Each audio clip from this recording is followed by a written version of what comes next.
لا حول ولا قوة إلا بالله العلي العظيم.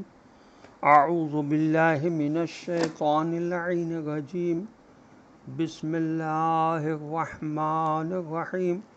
ولما جاء أمرنا نجينا شعيبا والذين آمنوا معه برحمة منا وأخذت الذين ظلموا الصيحة فأصبحوا في ديارهم جاثمين.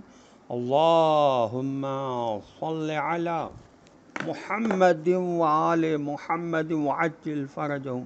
سورہ مبارکہ ہود کی آیت نمبر 94 کی تلاوت کا شرف میں نے حاصل کیا، جس کا ترجمہ یہ ہے: اور جب ہمارا حکم عذاب آ ہی گیا تو ہم نے شعیب علیہ السلام اور ان کے ایماندار ساتھیوں کو تو اپنی رحمت سے بچا لیا، اور جو ظالم تھے ان کو ایک سخت دھماکے نے ایسا پکڑا کہ وہ اپنے ہی گھروں میں بے حس و حرکت منہ کے بل پڑے کے پڑے رہ گئے۔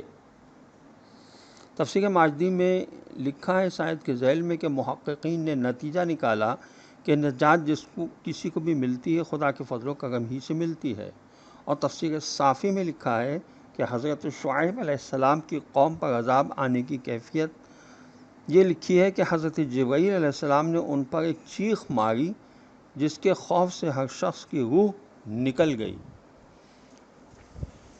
ہمیں بتا دیا گیا ہے کہ پیغمبر اسلام صلی اللہ علیہ وسلم کی کیا خصوصیات ہیں، اور بعثت پیغمبر صلی اللہ علیہ وسلم لوگوں کے لیے اللہ کی نعمت ہے۔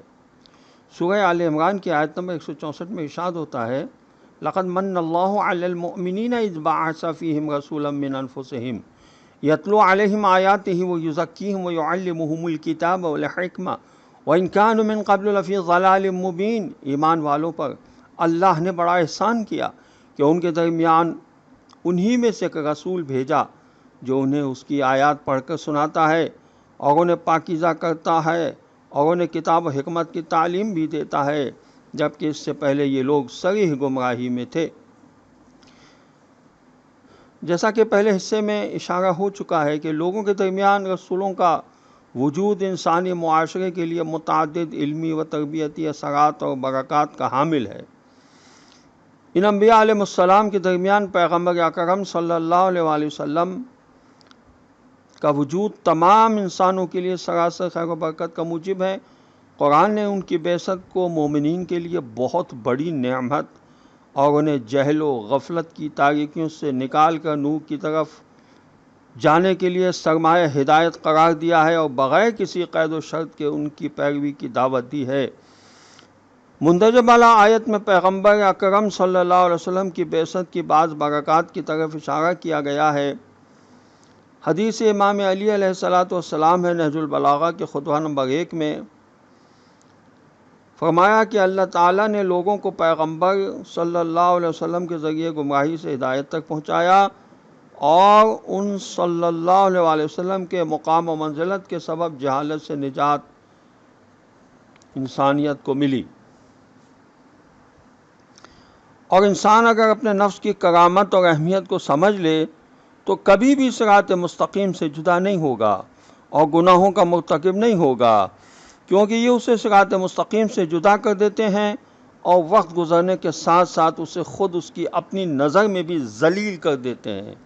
امام علی علیہ السلام فرماتے ہیں: جس نے اپنے نفس کی کرامت اور اہمیت کو سمجھ لیا وہ اسے معصیت سے ذلیل نہیں کرتا۔ غرض خدا کی رحمت ہمارے شامل حال اگر ہو تو انسان بڑی زندگی سے بڑی راحت کے ساتھ اپنی زندگی گزار سکتا ہے۔ امام جعفر صادق علیہ السلام کی حدیث ہے مشکات الانوار جو کتاب ہے اس کے صفحہ 34 پر کہ راحت و آرام اللہ تعالیٰ کی رضا پر راضی ہونے اور اس پر یقین رکھنے میں ہے، جبکہ رنج و غم اللہ تبارک و تعالیٰ کے بارے میں شک کرنے اور اس پر ناراض ہونے میں ہے۔ اسی طرح غرر الحکم میں مولا علی علیہ السلام کا ارشاد ہے کہ جو شخص پختہ یقین رکھتا ہے کہ جو کچھ اس کے مقدر میں اسے ضرور مل کر رہے گا اس کا دل سکون میں رہتا ہے۔ مزید مولا فرماتے ہیں کہ بہترین آسانی 2 راحتوں میں سے ایک ہے۔ امام جعفر صادق علیہ السلام کی حدیث بیاع الانوار کی جلد 72 صفحہ 69 پر کہ مومن کے لیے حقیقی راحت تو صرف خداوند تعالیٰ کی ملاقات موت کے وقت ہی ہوتی ہے، اس کے علاوہ صرف 4 چیزوں میں ہے۔ نمبر 1، ایسی خاموشی میں جس سے تمہارے قلب و نفس کا وہ حال معلوم ہو سکے جو تمہارے اپنے اور تمہارے رب کے درمیان ہوتا ہے، ایسی خلوت جس سے تم ظاہری و باطنی آفات زمانہ سے نجات پا سکو۔ نمبر 3، ایسی بھوک جس سے خواہشات اور وسواس کا خاتمہ کر سکو۔